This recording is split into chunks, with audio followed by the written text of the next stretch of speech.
Hi everyone, now I'm going to be tying, or I'm going to be trying to tie a nymph that would represent the Hendrickson. Now this is a request. Now what I've done is I've basically looking at a real Hendrickson Nymph, and this is going to be my take on that fly, rather than looking at patterns and saying, right, I'll tie this, I'll tie that, and I'll see how it works out. Now I'm going to be tying this on an all-purpose medium hook from Fulling Mill, size 12. Thread I'm going to be using this Unithread 80 and Olive Dun. Now, the first thing I'm going to do before I do that, actually, I'm going to add some weight. So I'm just going to add a wee tiny bit of weight to the fly. I'm going to use some fine copper wire. So just at the thorax area, I'm going to actually build it up. As I say, just add a wee bit of weight. And it'll help to give me a shape in the fly. So, let's build it up. As you see, I've got it on a bobbin holder. It makes it easier and quicker, rather than doing it by hand. So, that's fine. And just bend and break away. So we'll get our Olive Dun uni thread. Just tie that in at the eye.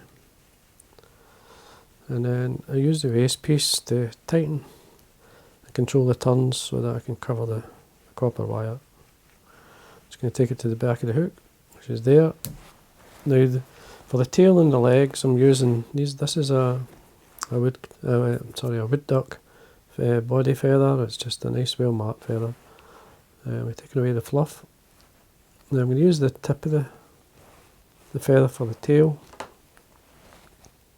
Not at all, but I'll cut it out. So leave this for the legs. I'll probably get 2 flies out of that, so there's to really point out and leave enough just to form a tail. Now don't be shy with the tail, because when you look at the nymph, the tail fibres are very fine and much like there's a good paddle, put it that way. They probably make the nymph swim really well. So I'm going to make sure I've got plenty on it. Just take a couple either side away here. I should do it. So what I'm going to do here is just, you're looking at about the body length. Just catch it in. A couple of turns. Then we lift the fibres up and then put a turn underneath, just so that I can flare them a wee bit better. A turn on top. And there we are. And it'll give the impression of a wee paddle, as you would say. Trim away the excess. Now the rib of the fly, I'm going to use the same copper wire I used to add a wee touch weight. So I'm going to basically tidy up. Just tidy this up, and then I'm going to put for the back. Now I could use a thread, because right at the back end, if there's a dark area, I'm actually going to use some pheasant tail, and I'm going to use this as well for the thorax cover. Or I could use this, a couple of things I could use. It's quite a dark thorax, and this is what this is. Sorry, is cock pheasant tail dyed lime green. No, this browny olive. If you look at that colour, when you see it on, it's really nice. It's a good colour. So maybe 5 or 6 fibres here. I'm just going to catch it in at the base of the fibre and pull it into the tips. 2 or 3 turns. Now I'm going to wind the pheasant tail towards myself, and then a couple of turns of that in. Because I wound it towards myself, I've got to lock it in. So I basically do a turn over the pheasant tail and turn the hook, and do the same again. Trim that away. Now for the body, I've got a golden olive. This is Squirrel dub from it's an SLF or Wopsy. So I've got that, and then I've got some CDC, much the same colour. Now I've cut away the fibres and blended it in together, blended both the Squirrel and the CDC. This will give me a nice soft fibre, because the gills on this nymph, you can actually see them. And this will give a nice soft fibre up the body. So I'm going to slide it up. Now first thing first, I'm going to wind my thread to the point where I want that to start, which is about 1.5 mil or so from the tail. So we tighten up onto it, And don't be shy with the material.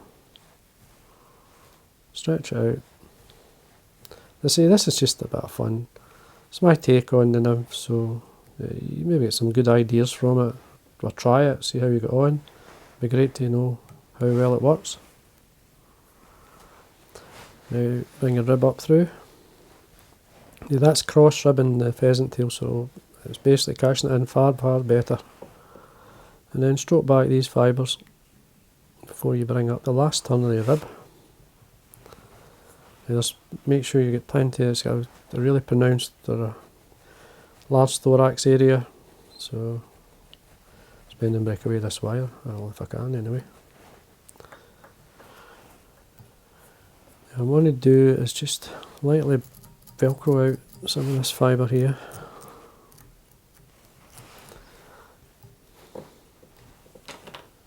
So then the ones that's too long, to trim them back.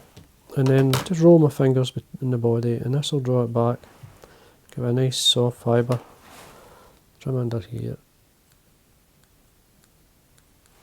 So the fibres are mainly on the side. There we go. Now, thorax cover, as I say, it could be the same pheasant tail. You want a good thorax, so make sure you take enough off. I don't want the tips, so I'm going to come up a wee bit, catch it in, right on top. Just going to wind down. Now for the thorax I'm using squirrel dub again. In this case this is a dark olive. Now there's no CDC in this, so I'm just going to dub it on as to darken it down. Now I'm going to obviously work towards the thorax cover. I like to do that at times. I can tighten to it. It's much easier sometimes to wind the dubbing on. Just working your way up. And again working your way back through. Thinning it out, but basically using the thread as a rib. Gives you a nice tight thorax.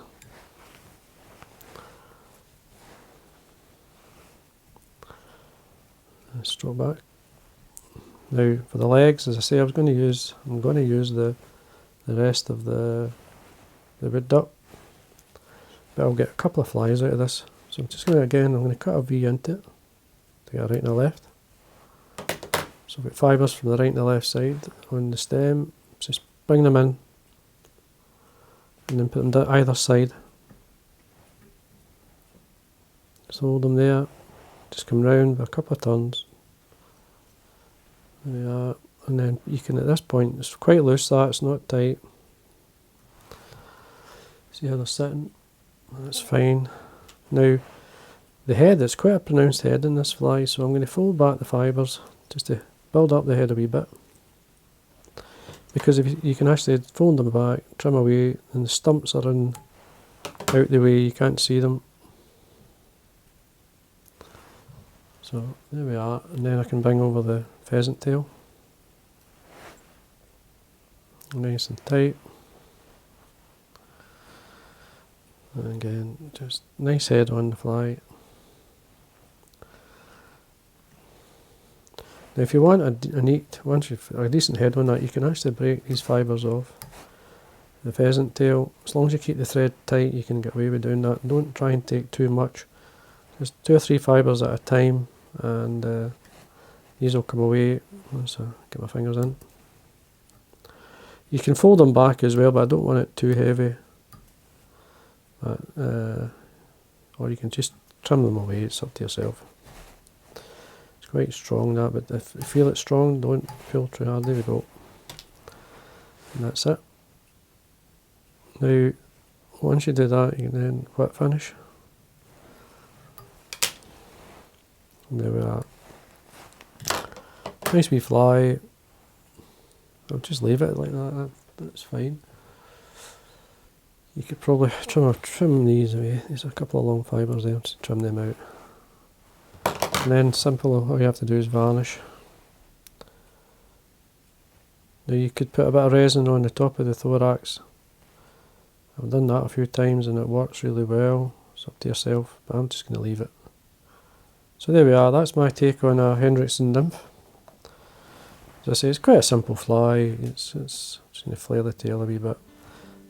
It's a basic nymph colour combination. And I hope you like what I've done. And you give it a go, let me know how you got on. So I hope you enjoyed that, and again, if you enjoy the videos, and if you haven't subscribed, please do, it does help, and thank you for watching.